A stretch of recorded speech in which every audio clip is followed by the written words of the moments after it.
میں کیا پڑھنا چاہیے، نماز اور دعائیں وغیرہ؟ روایت ہے کہ جو شب قدر میں اخلاص نیت سے نوافل پڑھے گا اس کے اگلے پچھلے گناہ معاف ہو جائیں۔ شب قدر میں 4 رکعت نماز نفل اس ترکیب سے پڑھے کہ ہر رکعت میں الحمد کے بعد سورہ قدر انا انزلناہ فی لیلۃ القدر 3 مرتبہ پوری سورت، اور سورہ اخلاص قل هو اللہ احد شریف 50 مرتبہ پڑھے۔ پھر سلام کے بعد سجدے میں جا کر 1 مرتبہ سبحان اللہ والحمد للہ ولا الہ الا اللہ واللہ اکبر پڑھے۔ پھر سجدے سے سر اٹھا کر جو دعا مانگے انشاءاللہ عز و جل مقبول ہوگی۔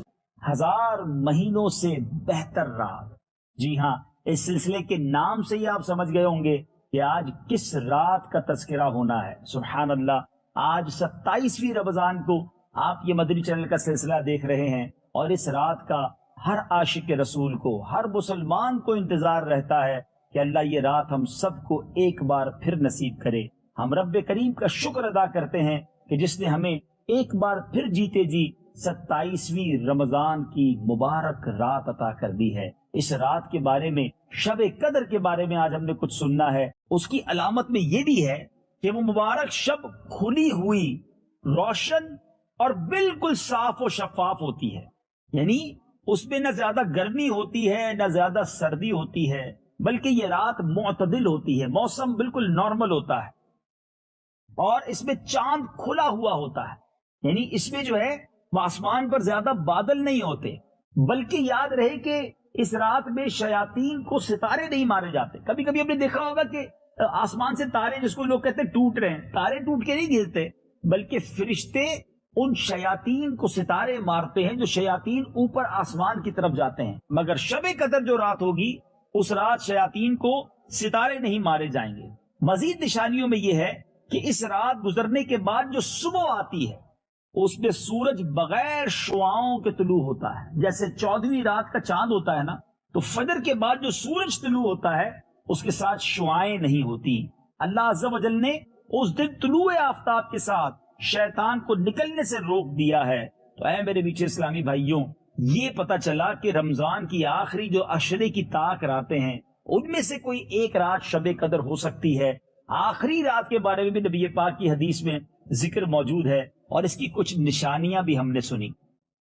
اب میٹھے اسلامی بھائیوں، کچھ بزرگوں کے فرمان بھی ہیں۔ سبحان اللہ، ایک بڑا خوبصورت اشارہ جو ہے ہمیں سورہ قدر میں جو ملتا ہے، یاد رہے کہ انا انزلناہ فی لیلۃ القدر وما ادراک ما لیلۃ القدر لیلۃ القدر خیر من الف شہر۔ علماء کہتے ہیں لیلۃ القدر جو ہے سورہ قدر میں 3 بار آیا ہے، اور لفظ لیلۃ القدر میں 9 حروف ہیں، تو 9 کو جب 3 سے ملٹیپلائی کریں تو 27 جواب آتا ہے۔ علماء کہتے ہیں یہ اشارہ ہے اس صورت میں کہ 27ویں رات شب قدر ہے۔ نبی پاک علیہ الصلوۃ والسلام کا بڑا ہی پیارا فرمان درود پاک کی فضیلت سے متعلق ہے کہ پیارے آقا علیہ الصلوۃ والسلام کا فرمان ہے، جس نے مجھ پر دن میں 1000 مرتبہ درود پاک پڑھا وہ مرے گا نہیں جب تک جنت میں اپنا ٹھکانہ نہ دیکھ لے۔ سبحان اللہ۔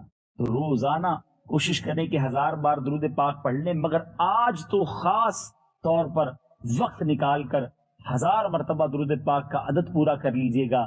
شب قدر اگر ہو گئی اور اس رات یہ عبادت ہو گئی، اللہ نے چاہا بیڑا پار ہو جائے گا۔ کہ لیلۃ القدر کو لیلۃ القدر کیوں کہا جاتا ہے، یہ قدر والی رات کیوں کہی جاتی ہے؟ علماء نے اس کی کئی وجوہات لکھی ہیں۔ حضرت مفتی احمد یار خان نعیمی رحمۃ اللہ تعالی فرماتے ہیں کہ چند وجوہات کی بنا پر اس شب کو لیلۃ القدر کہا جاتا ہے۔ نمبر 1، اس میں سال آئندہ کے امور مقرر کر کے فرشتوں کے سپرد کر دیے جاتے ہیں، ہینڈ اوور کر دیے جاتے ہیں۔ قدر بمانے تقدیر یا قدر بمانا عزت، یعنی یہ عزت والی رات ہے۔ نمبر 2، اس میں قدر والا قرآن پاک نازل ہوا، سبحان اللہ، اس لیے اس کو لیلۃ القدر کہتے ہیں۔ ایک تیسری وجہ یہ ہے جو عبادت اس میں کی جاتی ہے اس کی قدر کی جاتی ہے، اس لیے بھی اس کو لیلۃ القدر کہا جاتا ہے۔ قدر کے ایک معنی تنگی کے ہیں، چونکہ اس رات ملائکہ بڑی تعداد میں زمین پر تشریف لاتے ہیں، زمین پر آتے ہیں، تو زمین پر جو جگہ ہے وہ تنگ ہو جاتی ہے، اس وجہ سے بھی اسے شب قدر یعنی قدر والی رات کہا جاتا ہے۔ بخاری شریف کی حدیث ہے کہ جس نے اس رات میں ایمان اور اخلاص کے ساتھ قیام کیا تو اس کے عمر بھر کے گزشتہ گناہ معاف کر دیے جائیں۔ اللہ اکبر۔ یعنی یہ رات جو بھی لیلۃ القدر کی رات ہے، آج اب یہ بھی سمجھیں گے کہ لیلۃ القدر کب ہوتی ہے، کیا 27ویں شب ہی لیلۃ القدر ہے یا کوئی اور رات بھی لیلۃ القدر ہو سکتی ہے۔ پہلے تو آئیے اس رات کی کتنی اہمیت ہے، سبحان اللہ۔ بے شک ہم نے اسے شب قدر میں اتارا، اور تم نے کیا جانا کیا شب قدر؟ شب قدر 1000 مہینوں سے بہتر، اس میں فرشتے اور جبریل اترتے ہیں اپنے رب کے حکم سے، ہر کام کے لیے وہ سلامتی ہے صبح چمکنے تک۔ کہ یہ رات کتنی اہم رات ہے، کہ قرآن پاک کی ایک پوری سورت اس رات کی فضیلت بیان کرنے کے لیے نازل کی گئی۔ سبحان اللہ۔ مفسرین کرام اس سورت کے ضمن میں تحریر فرماتے ہیں، اس رات میں اللہ عز و جل نے قرآن مجید کو لوح محفوظ سے آسمان دنیا پر نازل فرمایا، اور پھر تقریباً 23 سال کی مدت میں پیارے آقا علیہ الصلوۃ والسلام پر اسے بتدریج انٹرویلز کے ساتھ بتدریج نازل فرمایا۔ تو پتہ چلا کہ یہ رات نزول قرآن کی رات بھی ہے، یہ رات فرشتوں کے نازل ہونے کی رات بھی ہے، یہ رات 1000 مہینوں سے بہتر رات ہے، ساری رات سلامتی ہے۔ سبحان اللہ، سبحان اللہ۔ ہم رب کریم سے دعا کرتے ہیں اللہ تعالی ہم سب کو شب قدر نصیب فرمائے اور خوب عبادت میں یہ رات گزارنا نصیب فرمائے۔ مدنی چینل کے ناظرین، یہ اس سورہ قدر کا جو شان نزول ہے، سبحان اللہ، یہ رات عطا کیوں ہوئی، سرکار علیہ الصلوۃ والسلام کی امت کو اتنا بڑا تحفہ کیسے ملا، اس کے پیچھے علماء کئی واقعات بیان کرتے ہیں۔ ایک بڑا ہی ایمان افروز واقعہ ہے کہ نبی پاک علیہ الصلوۃ والسلام نے ایک بار صحابہ کرام علیہ رضوان کے سامنے بنی اسرائیل کے ایک بزرگ کا واقعہ بیان کیا، اور وہ واقعہ یہ تھا کہ حضرت شمعون رحمت اللہ تعالی نے 1000 مہینے تک اس طرح عبادت کی کہ وہ دن میں روزہ رکھتے تھے، عبادت کرتے تھے، اور اس قدر طاقتور تھے کہ لوہے کی وزنی اور مضبوط زنجیریں جو ہے وہ اپنے ہاتھوں سے توڑ ڈالتے تھے، اور رات بھر بھی عبادت کرتے تھے، دن میں روزے، رات عبادت، راہ خدا میں سفر، اور اللہ نے طاقت بھی بڑی دی تھی۔ اب ان کے ساتھ ہوا کیا؟ آپ کے دشمنوں نے کئی بار آپ پر حملے کیے، آپ کو قابو پانے کی کوشش کی، مگر اللہ نے اتنی طاقت دی تھی کہ کوئی آپ کو زیر نہیں کر سکتا تھا۔ بالآخر انہوں نے آپ کی زوجہ کو مال کی لالچ دی، اور آپ کی زوجہ نے آپ کو گویا قید کر لیا، زنجیروں سے باندھ دیا، اور اس کے بعد جب کفار نے آپ کو پکڑا اور آپ کو بڑی بے دردی کے ساتھ شہید کیا، آپ کے جسم کے اعضاء کاٹ دیے، پھر اللہ تبارک و تعالیٰ کے قہر کی بجلی نازل ہوئی اور کفار بھی جل کر خاکستر ہو گئے۔ آپ کی جو زوجہ تھی جو بے وفا نکلی، مال کے لالچ میں اپنے شوہر کو کفار کے حوالے کر دیا، وہ بھی جل کر خاک ہو گئی۔ لیکن جب یہ واقعہ نبی پاک علیہ الصلوۃ والسلام نے صحابہ کرام کو سنایا تو کیا خوبصورت صحابہ کرام کا مائنڈ سیٹ تھا، کیا شاندار ان کی سوچ تھی۔ دیکھیے، میں نے بھی یہ واقعہ سنا، ابھی آپ کو بھی میں نے سنایا، ہمارے ذہن میں کیا خیال آتا ہے؟ ہمارے ذہن میں خیال یہ آتا ہے کہ کمال کے بزرگ تھے، اتنی عبادت کی تھی اور اتنی قربانی بھی دی، لیکن صحابہ کرام علیہ رضوان کا کیا خوبصورت طرز عمل تھا کہ انہوں نے نبی پاک علیہ الصلوۃ والسلام کی بارگاہ میں عرض کی کہ حضور، حضرت شمعون تو اتنے طاقتور بھی تھے، 1000 مہینوں تک اتنی عبادت بھی انہوں نے کی، روزے بھی رکھے، حضور رات بھر عبادت کی، تو حضور ہماری عمریں تو بہت چھوٹی ہیں، ہم تو بڑے کمزور ہیں، ہم کیسے اتنی ساری عبادت کر سکیں گے؟ پچھلی قومیں تو آگے بڑھ جائیں گی عبادت میں۔ سبحان اللہ، کتنا خوبصورت ذہن تھا کہ عبادت میں ہم پیچھے نہ رہ جائیں، اللہ کی رضا والے کاموں میں ہم پیچھے نہ رہ جائیں۔ اللہ کے حبیب علیہ الصلوۃ والسلام نے جب صحابہ کرام علیہ رضوان کی یہ بات سنی تو آپ کے دل پر غم طاری ہو گیا، اپنی امت کی محبت جوش مارنے لگی کہ میری امت کی تو عمر بھی تھوڑی ہے، پہلے کے لوگ سینکڑوں سال زندہ رہتے تھے، اور آج کل ایوریج عمر جو ہے، اوسطاً جو عمر ہے وہ 60-70 سال ہے۔ تو نبی پاک علیہ الصلوۃ والسلام جب غمگین ہوئے تو رب کو کب یہ گوارا ہے کہ اپنے حبیب علیہ الصلوۃ والسلام کو رنجیدہ کرے۔ اللہ کے حبیب علیہ الصلوۃ والسلام کی بارگاہ میں جبریل امین حاضر ہوئے اور کیا عرض کی کہ یا رسول اللہ صلی اللہ تعالی علیہ وسلم آپ رنجیدہ نہ ہو، آپ کی امت کو ہم نے ہر سال میں ایک ایسی رات عطا کر دی ہے، اگر وہ اس رات میں اللہ کی عبادت کریں گے تو حضرت شمعون کے 1000 ماہ کی عبادت سے بڑھ جائیں گے۔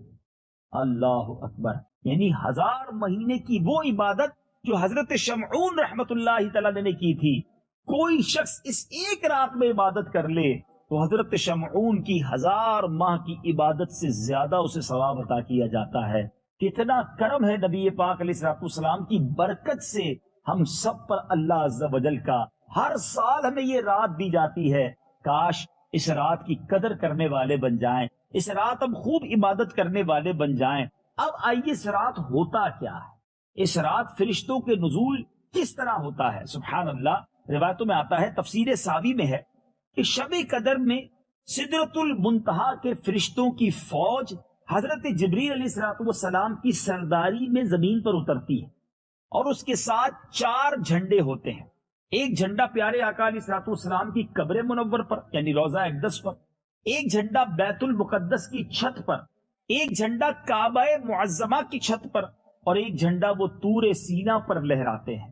پھر یہ فرشتے مسلمانوں کے گھروں میں تشریف لے جا کر ہر مرد عورت اور مومن مرد اور عورت کو سلام کرتے ہیں اور کہتے ہیں سلام، اللہ عز و جل کا جو صفاتی نام ہے، سلام تم پر سلامتی بھیجتا ہے، مگر جن گھروں میں شرابی یا خنزیر کا گوشت کھانے والا یا بلا وجہ شرعی رشتہ داری کاٹ دینے والا رہتا ہو، یہ فرشتے اس گھر میں داخل نہیں ہوتے۔ اللہ، غور کیجیے ناظرین، یعنی شب قدر فرشتے ہر مسلمان مرد و عورت کے گھر میں جاتے ہیں، ان سے مصافحہ کرتے ہیں، مگر یہ 3 قسم کے گناہ کتنے شدید ہیں کہ جو شراب پیتے ہیں، خدا را توبہ کر لیجیے۔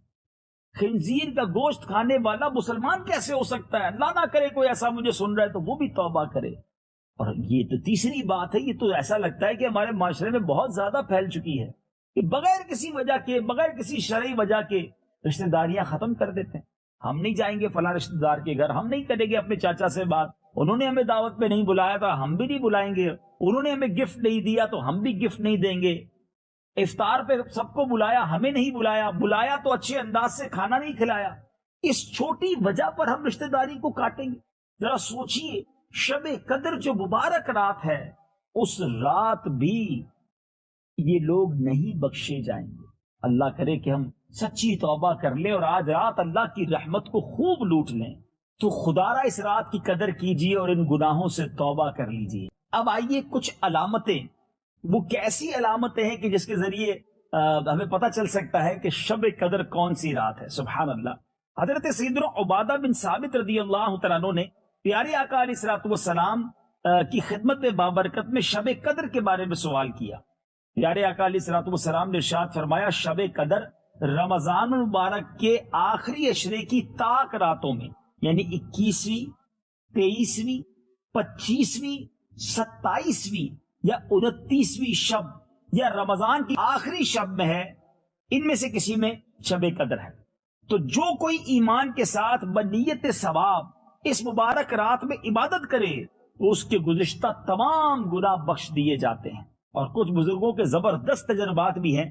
حضرت شیخ ابو الحسن عراقی وہ کہتے ہیں کہ میں جب سے بالغ ہوا ہوں میں نے شب قدر کو پایا ہے، اور اپنے تجربے سے بتاتے ہیں کہ جب کبھی اتوار یا بدھ کا پہلا روزہ ہوا ہو تو 29ویں شب، اگر پیر کا پہلا روزہ ہوا ہو تو 21ویں شب، اگر پہلا روزہ منگل یا جمعہ کو ہوا ہو تو 27ویں شب، اگر پہلا روزہ جمعرات کو ہوا ہو تو 25ویں شب، اور اگر پہلا روزہ ہفتے کو ہوا ہو تو میں نے 23ویں شب میں شب قدر کو پایا۔ اگر اس حساب کو دیکھا جائے تو اس بار پاکستان میں منگل کو پہلا روزہ ہوا تھا، تو آپ کے اس فرمان کے مطابق منگل کو جب پہلا روزہ ہوتا ہے تو جناب 27ویں شب شب قدر ہو سکتی ہے۔ تو آج رات 27ویں شب ہے، جب آپ یہ سلسلہ دیکھ رہے ہیں خوب دعائیں کیجئے، خوب عبادت کیجئے۔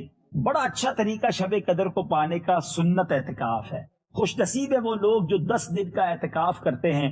سبحان اللہ، اللہ کے گھر میں گویا ڈیرا ڈال لیتے ہیں، کوئی نہ کوئی طاق رات تو شب قدر ہوگی، ان خوش نصیبوں کو وہ شب قدر مل جاتی ہے۔ چلیں اگلے سال کے لیے آپ بھی نیت کر لیں کہ عاشقان رسول کے ساتھ اور ظاہر نصیب دعوت اسلامی کے بدنی ماحول میں یا تو پورے ماہ کا ورنہ کم از کم آخری عشرے کا اعتکاف کر کے شب قدر کو ضرور حاصل کریں گے۔ اب آج کی رات ہم نے پڑھنا کیا ہے، دعا کیا کرنی ہے؟